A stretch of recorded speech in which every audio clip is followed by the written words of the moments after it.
Welcome to the Everything Building Envelope podcast. On this show, we discuss topics relating to the exterior building envelope, such as waterproofing, glazing, cladding, roofing, and more. You can subscribe to this podcast on iTunes and Stitcher. For previous episodes, show notes, and bonus video content, check out our website, everythingbuildingenvelope.com. Now, here's your host for the Everything Building Envelope podcast, Paul Beers.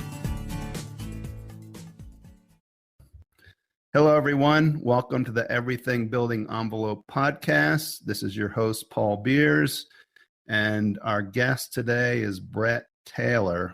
Welcome, Brett. Good morning, Paul. Glad to be here.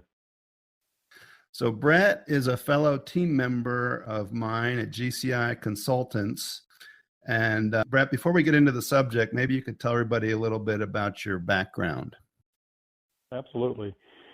Well, like a lot of engineers, started working for firms just out of college to gain experience. As I came up through the ranks, kind of focused in on structural engineering as my career focus, and did some building design like most junior engineers do. So small commercial, residential type structural engineering work, construction repair type work, and then eventually broke off on my own, started my own firm. I did that for 15 years in North Carolina. Enjoyed that thoroughly, learned a lot. And as I was, getting exposure as the leader of my own firm, I started to run into different scenarios that were different from just regular design work. So I'd get calls from clients that would say, hey, we have this structural issue. Can you come out and take a look at it? And I did. And I guess my segue into the forensic world, and it just advanced from there. And then I started doing work for insurance companies, investigating various types of cause and origin issues there, water penetration, hail damage, lightning strikes, that kind of thing. And so my forensic career evolved even more. Then a couple of years ago, I decided to make a change and wanted to get involved in, the larger forensic world, and made the move to Florida. And we're really happy that you did.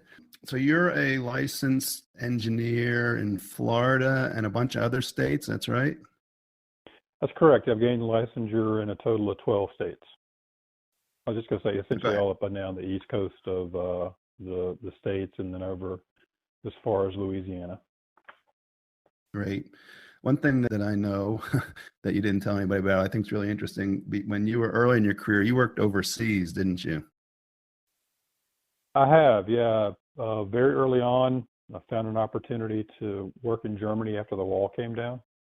Essentially, when the wall came down, East Berlin opened up to West Berlin, and the infrastructure was in horrendous disrepair from all those years of socialist occupation from the USSR. And so lots of construction work going on, and they just needed more professionals than they could source. And so there was an architect professor who was German at NC State, from which I graduated, who was getting his architectural students' work. I met one of them, and they helped me plug in. So yeah, I got about a year and a half of exposure in Germany. Yeah, that sounds like fun, actually.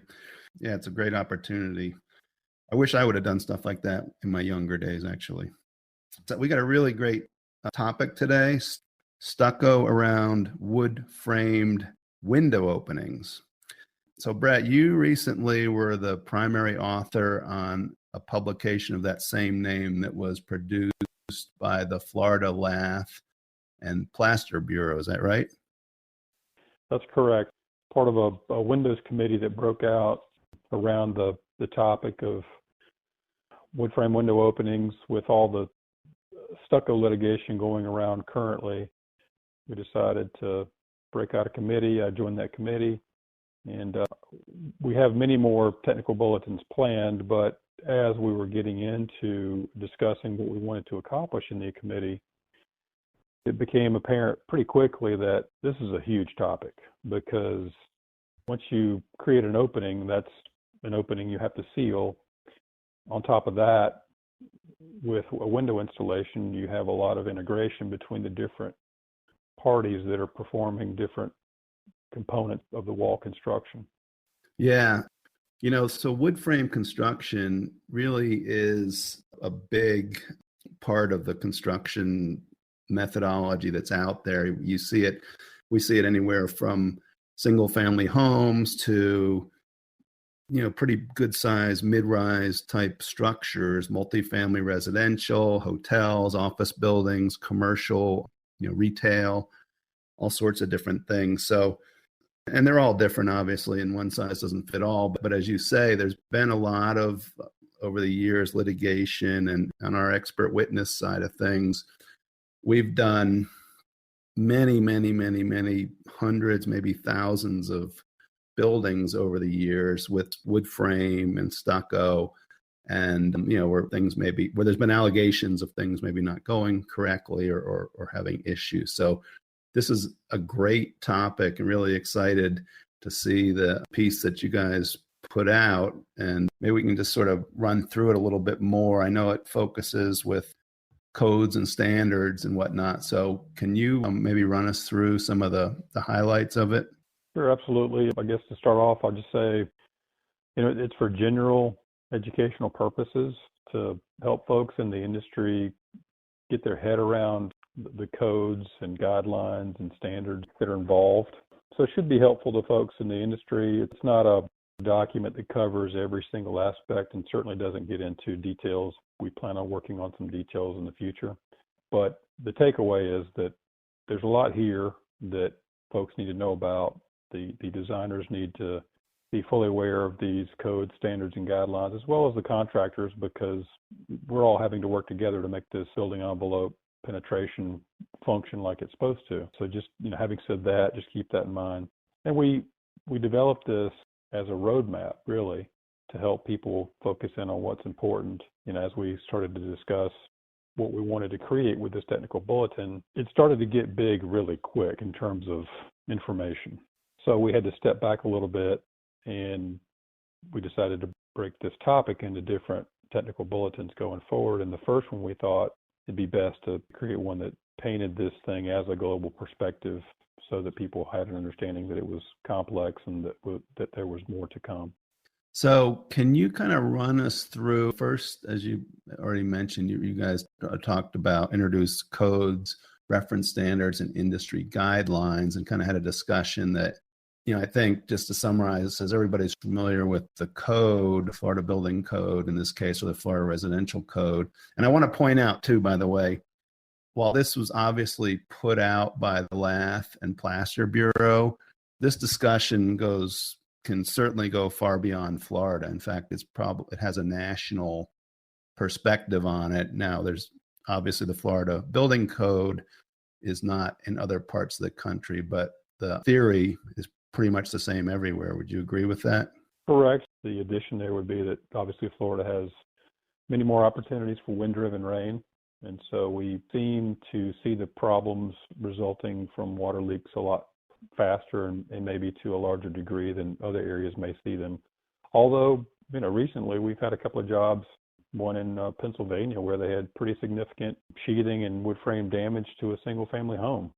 So, it's not isolated to Florida for sure. No, and the sequencing of construction, the reference standards, the detailing and whatnot really doesn't change from Florida to Pennsylvania to Colorado or wherever. I mean, there's some nuances with different climates and whatnot, but the concepts basically are the same or very similar. Would you agree with that? That's correct. In general, the concept of flashing is going to remain the same throughout. So let's go through this a little bit. The document, which, as I said, was put out by Florida Lath and Plaster Bureau. We're going to, just for everybody, in fact, if you want to pause and get a copy of it in front of you, we're going to have it on our website. It'll be in the show notes at everythingbuildingenvelope.com website.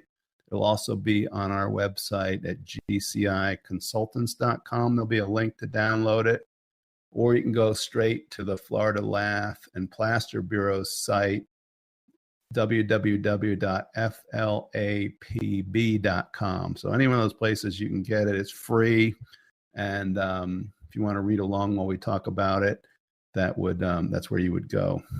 So Yeah, there's a special page, Paul, that addresses all the technical bulletins they've put out. They have several that are very helpful. One of the other recent ones that was published is a LAF checklist. So inspectors, in whatever capacity they function, can utilize this to just have a checklist as they go through and make sure the LAF was installed correctly. yeah, that's great. They're really great that they're taking this on, because there's certainly, a information void at times, it seems like. So very helpful to try and pull things together from kind of a global or big picture perspective.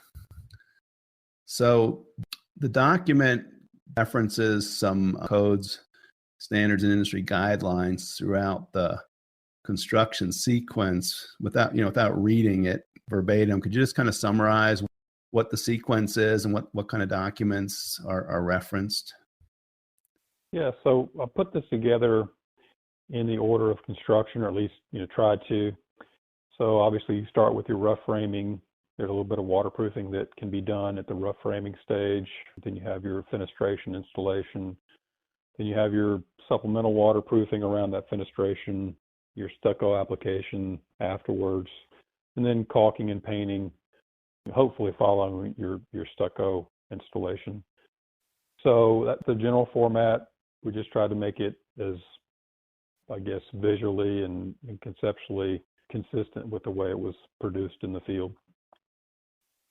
And what are some of the standards and industry guidelines that are used along the way through this process? Or should I say, what are some of the other organizations that have guidelines that are useful and necessary to really do a thorough job of designing and ultimately installing things correctly? Right. Well, obviously, Florida Building Code, Florida Residential Code are key. They're going to drive you towards referenced standards in those documents. They have different chapters that point towards reference standards. So that's a key. So when you're looking at the Florida Building Code, Florida Residential Code, you're going to go towards the Chapter 6 wall construction. That's going to contain quite a bit of information. They reference ASTM E2266. That's going to be your standard guide for design and construction of low-rise frame building wall systems. Chapter 7 is going to cover wall covering, fenestration area. Chapter 6 of the FRC is going to cover exterior windows and doors. AMA is going to have several standards that are helpful, and they focus in specifically on different types of window installation. And they have one specifically, 300, which is the standard practice for installation of exterior doors and wood frame construction for extreme wind and water exposure. So that's going to be key down here in Florida. And they'll have other ones that are just standard installation around wood frame openings that don't have extreme conditions that would apply elsewhere. ASTM E2112, installation of exterior windows and doors and skylights is key. ASTM, of course, with regard to stucco, C926, C1063, those all address stucco application specifically, stucco and lath application. So yeah, there's plenty of standards there for which to get some guidance. A lot of those standards are consistent in their message. So, once you kind of go through one, you get exposure to the other ones.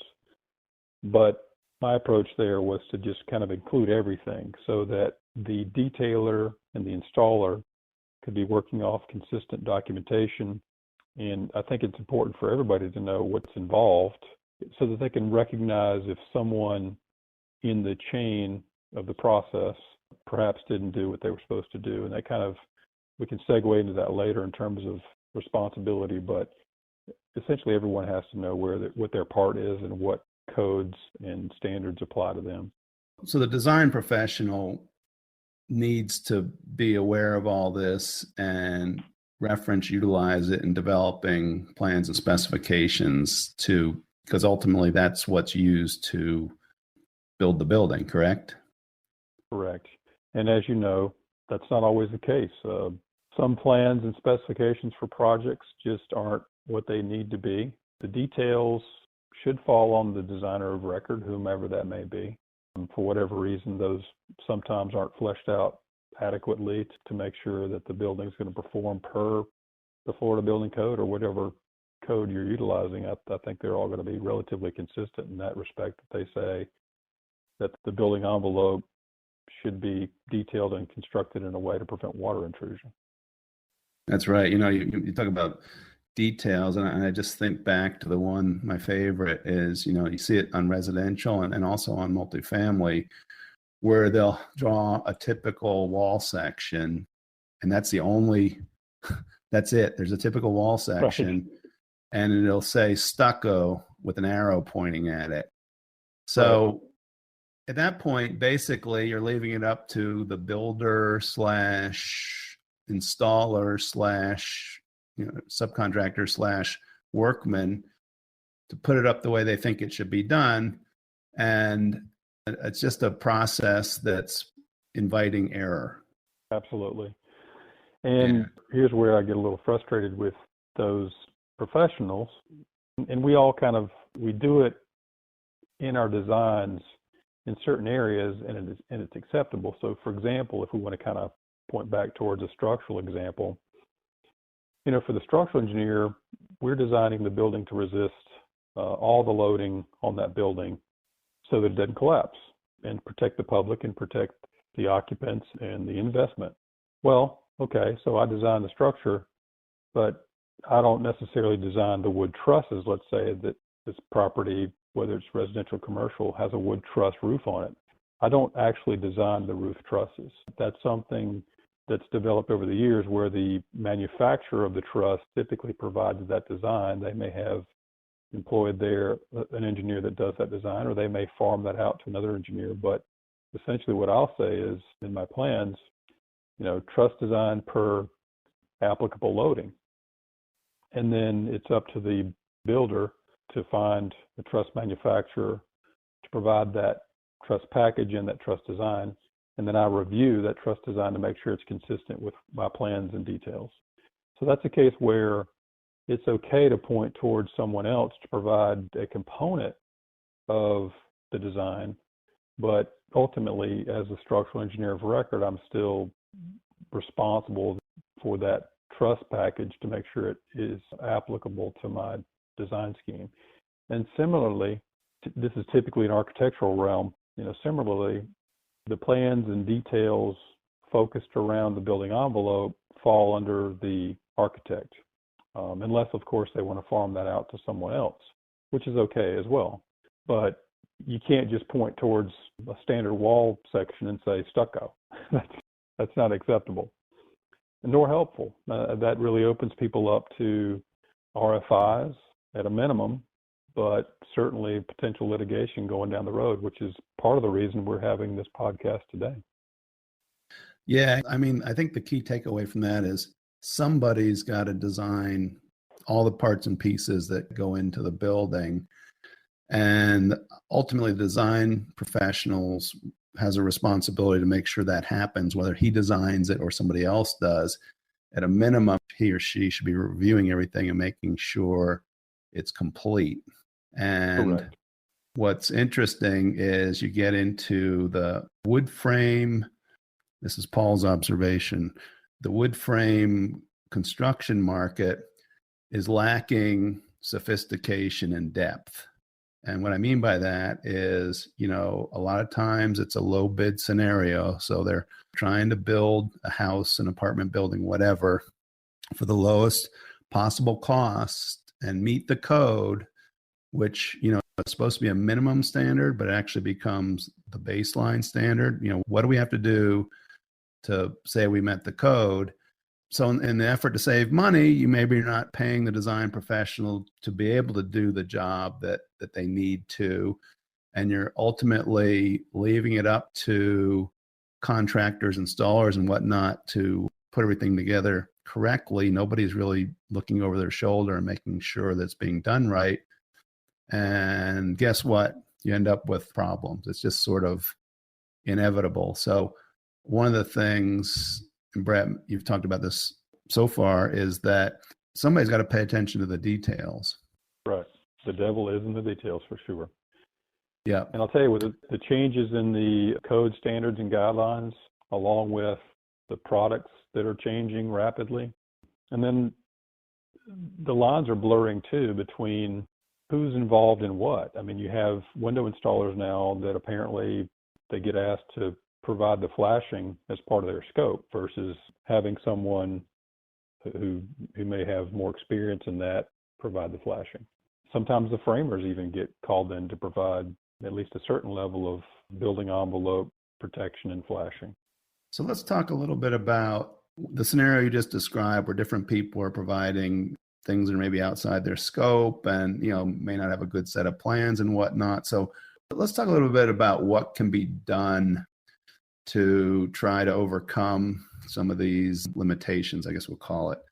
And so when GCI Consultants gets involved in wood frame projects, which we do frequently, we basically go through a process where we try to work with be an owner or an architect that's our client. We try to work with them to come up with a decent set of plans and specifications that show everything. But really, then we get into submittals, shop drawings, product literature, things like that. And often, with the plans and specs and submittals, we don't always end up with a clear picture of what's going to happen. So we really like to see two things happen at that point. One is to have a pre-installation meeting where everybody that's involved, so that's owner, architect, possibly structural engineer, framer, stucco contractor, window manufacturer, window installer, caulker, painter, everybody that's involved comes to that meeting. And we get the plans out, we get the submittals out, if there are any, and we go through everything and basically try to review, here's how we're going to do this. The other thing that we really like to do is a mock-up at the very beginning of the project. Now, this could be an in-place mock-up, like the first area where we're starting the work. Let's install everything. Let's frame it. Let's sheathe it. Let's waterproof it. Let's put the window in. Let's caulk it. Let's paint it. And let's, all agree that we're doing it the right way. And just that alone brings you many, many, many levels above just having the guys go out and put it in. What are your thoughts with that, Brett? Well, I agree. I think mock-ups are becoming more and more popular and important because, again, with all these new products coming online and the labor not necessarily being able to keep up with proper installation and use of those products, I think it's kind of key that you do that mock-up. I think in the grand scheme of things, it's a pretty cheap insurance policy to get everybody on the same page. Oh, and then that's kind of a segue to another important code point here, which is, like you said earlier, the code is minimum, but people think it's baseline or that's really all you should focus on is just meeting code. Sometimes you need to go well beyond code, and sometimes code that's minimum actually doesn't even apply to your situation. So an example of that would be stucco attachment to the building. The prescriptive stucco attachment that's provided by the code doesn't always work for every location, for sure, especially the higher velocity wind zones. So if it doesn't work, then what needs to be done? Well, therein lies the need for the detailing. The designer of record needs to think about the application that they have at hand, and that they need to think through each of the details, make sure that it's going to meet the actual code requirements, which in general is going to be meeting the wind load resistance. And then if you go through a mock-up, you can also discover, okay, well, this may meet the code, but we have an issue here with installation sequence, or we have the compatibility issue with product. So, just running through that process of doing your mock-up, I think will flesh out a lot of the problems, put everybody on the same page. And on top of that, it gives an opportunity for, a company like us, for example, to go out there and provide third-party water testing of that window assembly and assure that that system's going to function the way the owner intends it to. Yeah, because, people always say, the question I've been asked many times is, well, the window's already been tested, hasn't it? Why do I need to test it again? And great, the window has been tested in a laboratory, who knows where and when. And so there's so many things to confirm when you get it into the field. First of all, was the window manufactured the same way it was as the one that passed the test?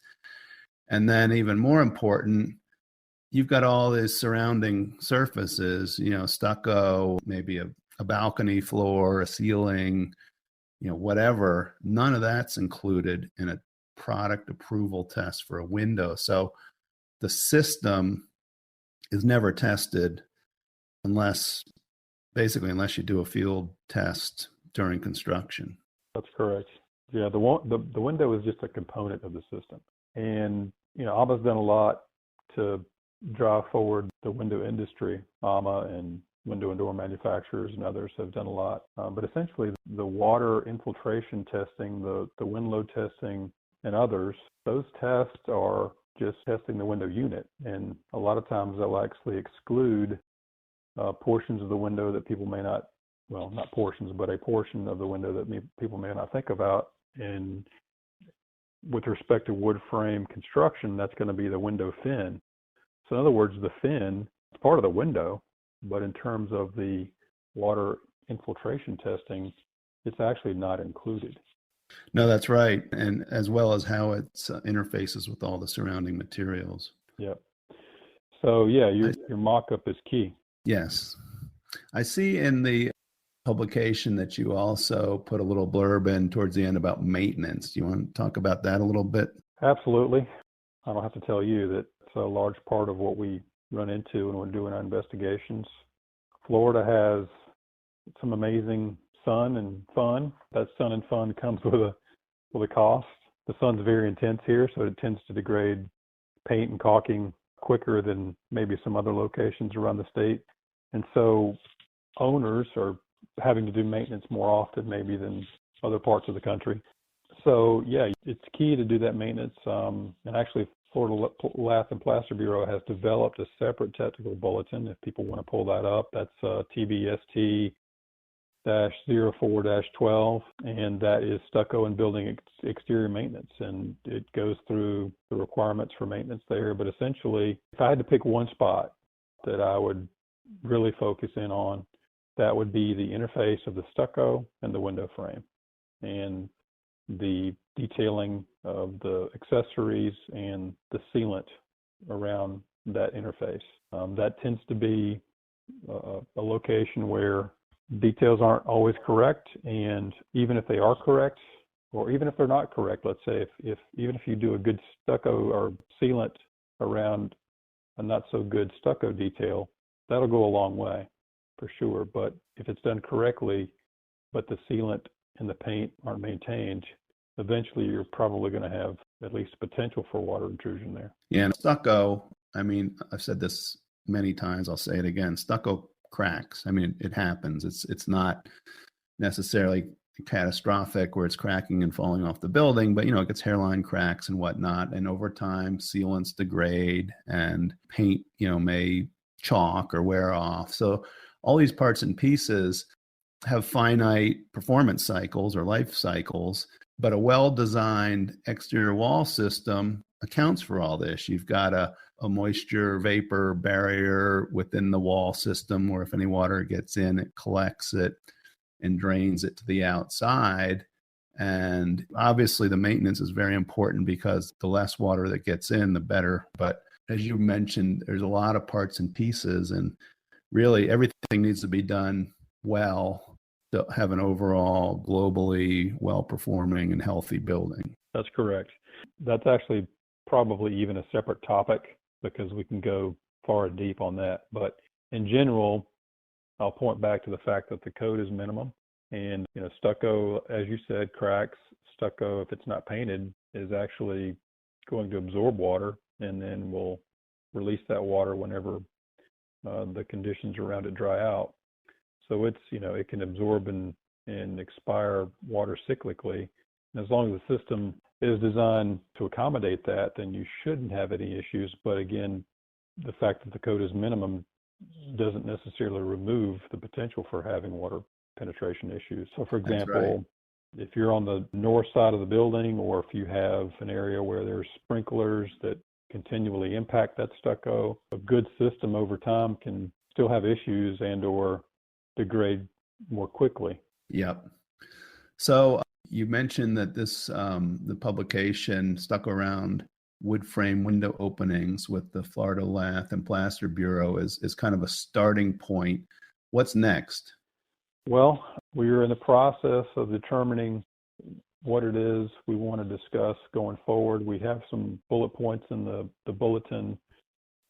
We're currently talking about details, trying to figure out if we want to provide some details to assist people with that. There's a lot of work there that still needs to be done. But I think, stucco to window frame interface details, like I mentioned a minute ago, is a key one that we need to focus in on. That's challenging, though, because there's so many different window manufacturers and at least 3 or 4 common window profiles that need to be addressed. And of course, then you get into different types of flashing and different configurations of windows, even different installation schemes of the window. So for example, you have a flush window or you can have an inset window. So there's a lot to consider there. We're still in the process of trying to figure out what it is we want to cover and how we want to cover it. But in general, I think we're going to try to touch on each component that may affect the window installation on down to, the sheathing, the framing. So for example, there, with the sheathing, if you have sheathing that doesn't have adequate gapping, over time that can create some issues that may impact your stucco and or window installation. Yeah, it's a big undertaking, no question about it. And you correctly point out a lot of variability, a lot of different scenarios. So, and I want to commend you and the Florida Lath and Plaster Bureau for, having this conversation, having this discussion, putting out this document. And I think it's really great. And I really appreciate you coming on the podcast today. I thought it was a really good discussion. So thanks very much for that. Absolutely. And Paul, let me just give a little bit of a plug for stucco in general. I mean, obviously Florida Lath and Plaster Bureau is focused around that type of construction. There are a lot of cases going around currently that are revolved around stucco and its construction. Stucco is just like any other building siding material. It's not perfect, but if you build it properly, it will perform its function. I think a lot of the issues that we're running into now with stucco aren't necessarily, just the material. It's the fact that it's a wall system is a complex system. A lot of different pieces and parts have to come together properly in order for it to function properly. But the first thing people see is stucco. And if, they say, well, it's the stucco, or even a window, they say, well, there's a leak and it must be the window. So people tend to simplify things, I think, too much. And there are other causes for building envelope issues other than what you can readily see on the exterior. So I'd say, we're trying to promote stucco in general at Florida Lath and Plaster Bureau. It's been a great building material for a long time. And, we're trying to help people understand that the material itself is not necessarily a problem.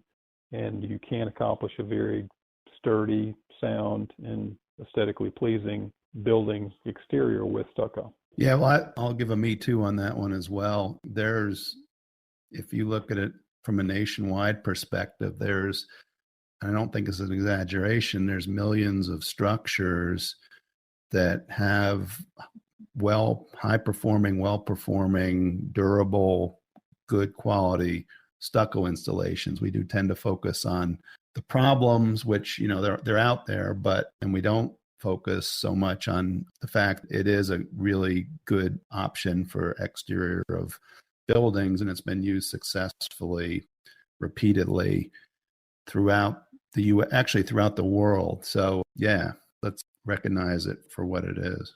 So that, again, thank you, Brett. And I'd like to thank everybody for listening to the Everything Building Envelope podcast. Please visit www.everythingbuildingenvelope.com. We'll have show notes, and we will have a link to the Florida Lath and Plaster Bureau, along with a link to the particular document that we've discussed today. And also gciconsultants.com. If you would rather go there, we will have the same links there as well. So thank you, everyone. And until next time, this is Paul Beers saying so long. Thanks for joining us today. Please subscribe to this podcast on iTunes or Stitcher. For more information on the Everything Building Envelope, previous episodes, show notes, bonus video content, and much more, check out our website, everythingbuildingenvelope.com.